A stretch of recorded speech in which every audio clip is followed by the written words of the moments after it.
오늘 말씀의 제목은 어린 양의 혼인잔치입니다. 어제 말씀과 오늘 말씀이 사뭇 다릅니다. 어제 18장은요, 통곡과 울음소리로 가득했어요. 바벨론이 멸망하고 바벨론을 사랑하던 사람들은 바벨론이 망해서 어떡하나? 이제 우리가 무엇을 먹고 사나? 이제 망했다 하면서 막 울고 난리가 났습니다. 근데 오늘 19장으로 딱 한 장 넘어오니까 완전히 분위기가 다릅니다. 할렐루야 할렐루야 하면서 찬양 소리가 가득해요. 한쪽에서는 절망과 탄식의 소리가 가득하지만 다른 한쪽에서는 전혀 다른 노래 소리가 들려오는 겁니다.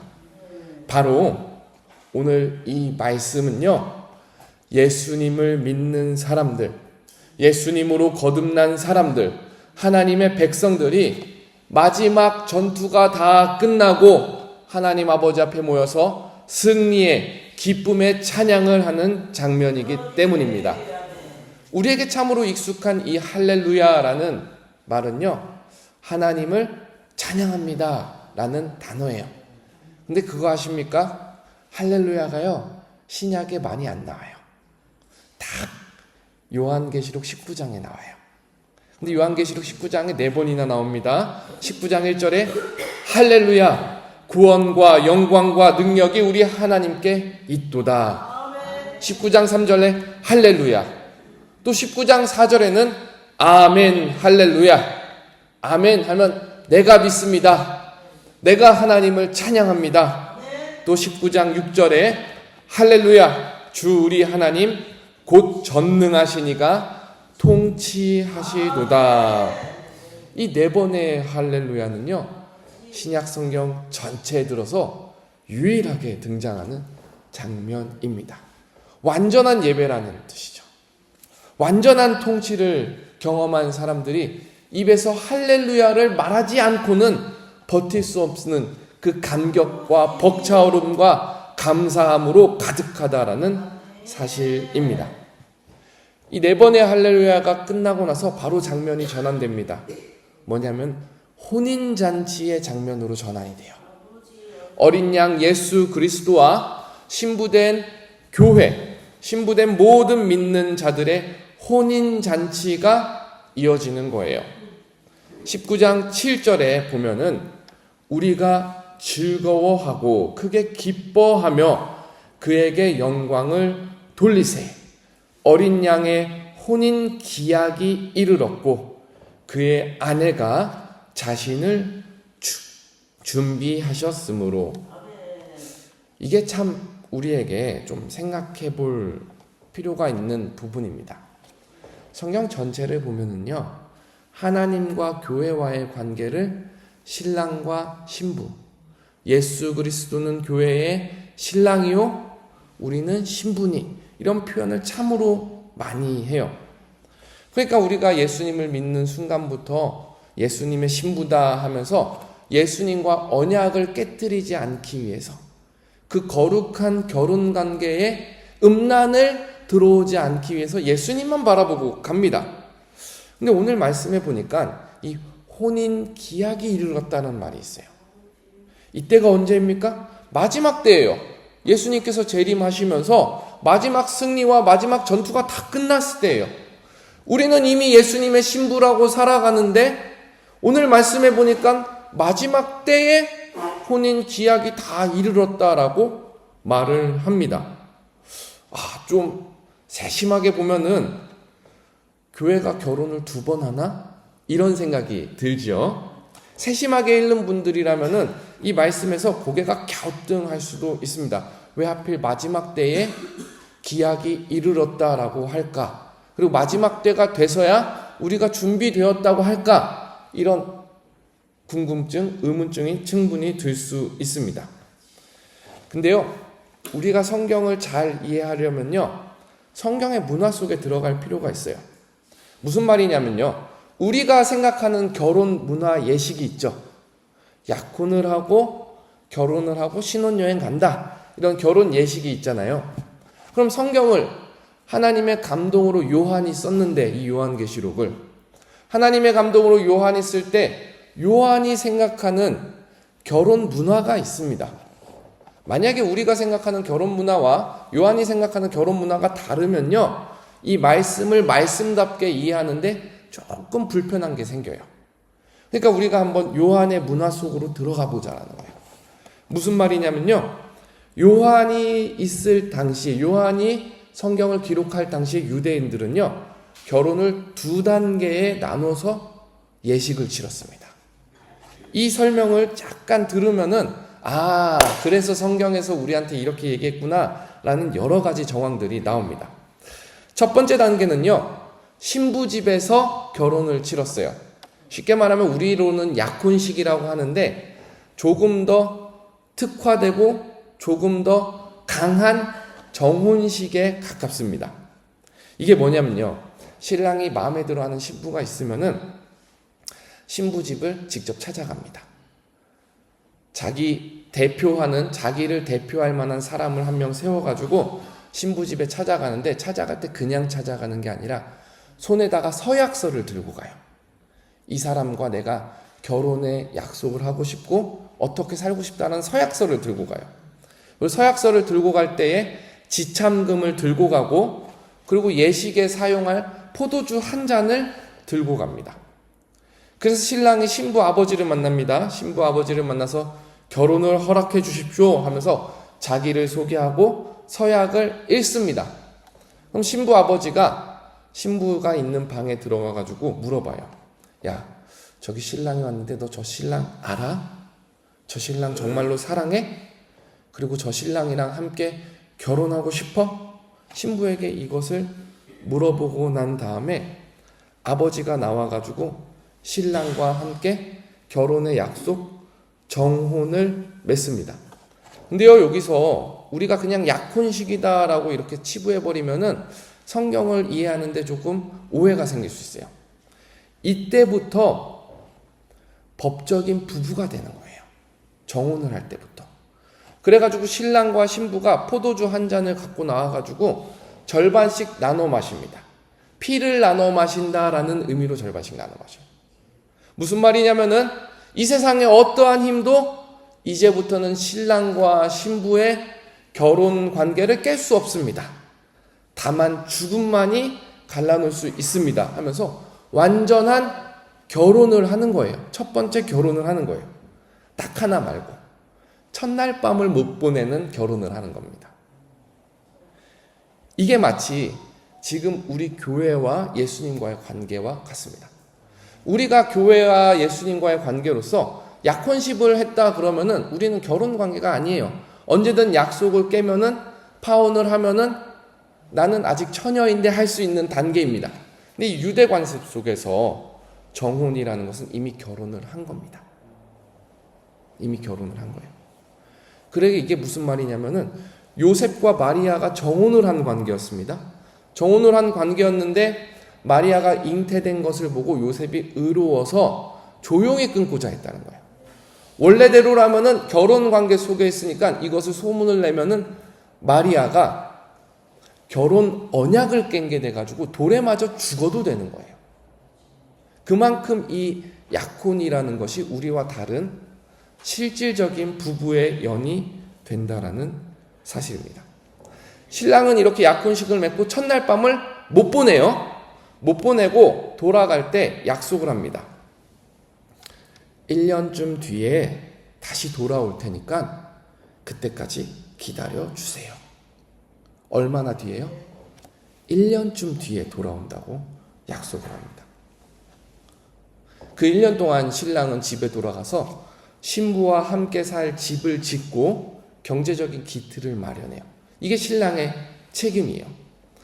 예수님도요, 우리를 떠나가실 때 제자들에게 뭐라고 말씀하셨냐면 요한복음 14장 3절에 가서 너희를 위하여 거처를 예비하면, 뭘 예비하면요? 거처를 예비하면 내가 다시 와서 너희에게 내게로 영접하여 나 있는 곳에 너희도 있게 하리라. 그래서 이 문화 속에서 예수님이 말씀을 하신 거예요.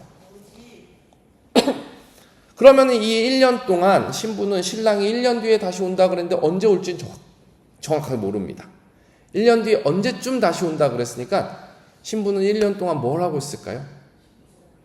신부 수업을 해야 되는 거예요. 신랑 집에 가풍을 배우고, 무엇보다도 신부니까, 결혼을 한 아내이니까 자기 자신을 정결하게, 거룩하게 가다듬고 있어야 하는 겁니다. 그 1년이라는 시간이 마치 우리가 주님의 재림을 기다리는 이 시기와 똑같은 거예요.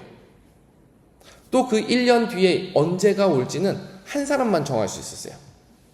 그때 당시 신랑의 아버지가 신랑이 집 짓는 것을 보고, 야, 그만하면 됐다, 이제 신부 데려와라, 아버지가 딱 이 한마디를 하면은 신랑이 이제 신랑 친구들과 함께 가가지고 신부를 데리고 오는 거죠.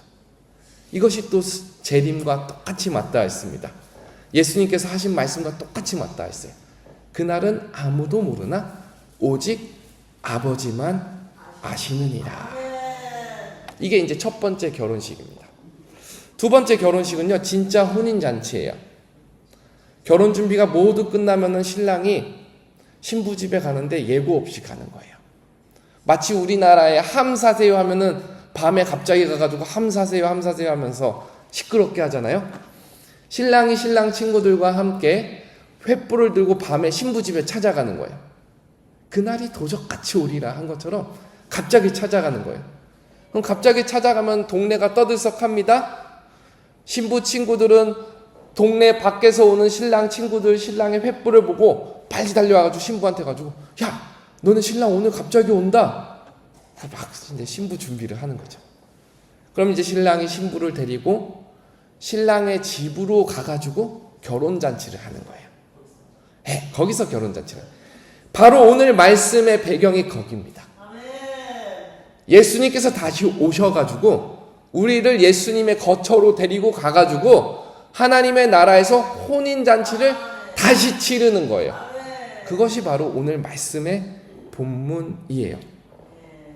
근데요, 유대 관습에 따르면요, 이 첫날 밤을 이제 보내잖아요. 근데 신랑이 신부랑 첫날 밤을 보내다가 자고 일어났는데 아무리 생각해도 처녀가 아닌 것 같아. 아무리 생각해도 나한테 거짓말을 한 것 같아. 이 사람 분명히 두 번째 시집 온 사람이야. 이러면은 첫날 밤이 지나고 나서 아침에 나와서 텐트를 딱 열고 나와가지고 말을 할 수 있었대요. 이 사람 처녀가 아닙니다. 그럼 이게 결혼 관계가 완전히 깨지는 거예요. 완전히 깨지는 거예요. 심하면은 동네 밖에 나가서 돌을 맞아 죽어요. 이게 율법이에요. 이게 율법입니다. 근데 신랑이 딱 첫날 밤을 보내고 나서, 아, 이 처녀가 진짜 처녀였어. 우리 신부가 나와의 약속을 지키고 끝까지 순결하게 있었어. 그러면은 나머지 6일 동안, 총 7일 동안 먹고 마시고 즐기면서 결혼잔치를 충분히 누리는 거예요. 유대 관습에서는 이 신부가 정절을 유지하는 데 있어가지고 책임이 온전히 신부한테 있었어요. 1년 동안 얼마나 다른 남자 안 만나고 착하게 잘 기다리느냐, 그 책임을 신부한테 물었어요. 근데 오늘도 하늘나라 혼인잔치가 있습니다. 근데 하늘나라 혼인잔치는 조금 다릅니다. 그 책임을 성도에게 100% 떠맡기는 것이 아니라 하나님께서 은혜로 짊어지십니다. 신부의 정결함을 하나님께서 은혜로 책임지십니다. 우리 19장 8절을 한번 보겠습니다. 19장 8절입니다. 제가 말씀을 읽어드릴 테니 눈으로 한번 봐보십시오. 그에게, 신부에게 빛나고 깨끗한 세마포 옷을 입도록 허락하셨으니, 신부가 결혼을 하려면 예복을 입어야 되는데 빛나고 깨끗하고 흰 세마포 옷을 신부가 만들어서 입는 게 아니라는 거예요. 하나님께서 입도록 주시고 하나님께서 입을 수 있도록 허락하셨다라는 거예요. 이 은혜의 시작 자체를 주님으로 보는 겁니다. 성경은 은혜의 시작을 주님께 있다 하지 사람에게 있다고 하지 않습니다. 그리고 곧이어서 오해할 만한 말이 있는데 잘 봐야 됩니다. 이 세마포 옷은 뭐라고요? 성도의 옳은 행실이로다. 목사님 너무 복잡해요. 갑자기 주님께서 주셨다 그러고 성도가 옳은 행실을 해야 된다 그러고 이게 무슨 말입니까? 이렇게 생각할 수 있는데 요한복음 15장 4절에 보면 이 옳은 행실에 대한 힌트가 나타나요. 이 옳은 행실이 뭐냐면은 주님께서 의로우신 일, 옳은 행실을 나타내셨으니 믿는 사람들은 와서 경배만 해라, 이런 말이 있어요. 세마포 옷은 성도들의 옳은 행실이로다 하는 것은 성도들이 살면서 하는 옳은 행실을 말하는 것이 아니라 성도들의 삶 가운데 나타나는 예수님의 의가 우리의 옳은 행실이라는 말씀입니다. 무슨 말입니까? 예수님께서 이미 행하신 의로운 일이 믿음으로 우리 마음 가운데 있으면, 믿음으로 우리 삶 가운데 있으면 그것이 우리의 옳은 행실이 되어서 우리를 덮어내는, 우리를 깨끗이 싸매는 밝고 빛나는 세마포라는 사실입니다. 다시 말하자면 모든 것이 은혜입니다. 우리의 행동과 우리의 책임으로 하늘나라의 신부로 가는 것이 아닙니다. 오직 신랑 되신 예수님의 의로움을 덧입은 사람들이 신부입니다. 그것이 하늘나라 혼인잔치의 영광입니다. 그럼으로써 우리는 누구에게도 정죄할 수 없어요. 나는 하는데 왜 너는 안 해? 나는 거룩한데 너는 왜 더러워? 할 수 없어요. 하나님께서 입힌 옷을 우리가 입었기 때문입니다. 예수님께서 깨끗이 빨아놓은 옷을 입었기 때문입니다. 그러므로 우리는 그 옷을 지키기 위해 더 감사하게 살아야 되는 거예요. 사랑하는 여러분, 신랑을 기다리는 신부의 모습을 다시 한번 마음속에 떠올려 보십시오. 이미 예식날 입을 빛나고 깨끗한 세마포 옷을 걸어놓고 날마다 기다리는 거예요. 우리 신랑 언제 오나? 우리 잘생긴 신랑 잘 준비하고 있나? 날마다 기다리는 거예요. 날마다 잔치 속에 살아가는 거 아닙니까? 신랑을 만날 때까지 내 이제 조금 있으면 결혼한다, 흥분되고 감사한 마음에 저절로 깨어 있는 거예요. 그 신부가 바로 우리입니다. 모든 약속은 주님께서 우리에게 다 맡기셨어요. 예복도 입히셨습니다. 하나 하면 돼요. 우리 깨어서 주님께 기도하면 됩니다. 깨어서 주님께 찬양하면 됩니다. 오늘 우리에게 말씀 가운데 주님께서 우리에게 소망을 주십니다. 하늘의 혼인잔치가 얼마나 영광스럽습니까? 온 하늘이 할렐루야라고 기쁘게 찬양하고 우리는 주님 앞에 신부로 나아가는 거예요. 그러니 여러분, 이 소망 가운데 세상이 어둡고 혼탁해도, 오늘 하루가 바쁘고 분주해도 이 새벽에 신랑을 기다리는 신부로의 마음을 가지고 말씀으로 우리 예복을 가다듬고 기도로 우리 마음을 단장하며 깨어서 오늘 하루도 주님을 향한 거룩한 기다림, 주님을 향한 흥분된 기다림으로 하루를 살아보내시기를 주님의 이름으로 부탁드립니다. 우리 함께 기도하겠습니다.